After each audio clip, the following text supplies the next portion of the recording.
Trascurare l'Eucaristia vuol dire trascurare il dono di Dio per noi. È il monito che il Vescovo esprime nella messa in Cena Domini presieduta in cattedrale. L'invito di Monsignor Tanasini è a non ridurre la celebrazione della Pasqua a una semplice cerimonia, ma a cogliere la bellezza del dono che il Signore ha fatto a ciascuna persona con la morte e la risurrezione del Figlio Gesù. Un fatto attuale, sottolinea il pastore della diocesi, che si rinnova realmente e il frutto che ne è derivato si estende a tutti i tempi. Tuttavia, Monsignor Tanasini confessa di piangere l'indifferenza di tanti, l'incomprensione e la superficialità di numerosi credenti di fronte all'Eucaristia.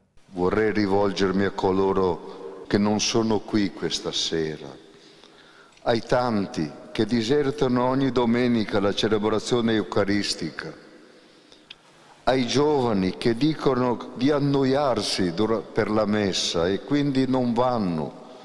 E vorrei dire a loro: che devo fare, fratelli, per convincervi della grandezza del dono che trascurate, che non comprendete più?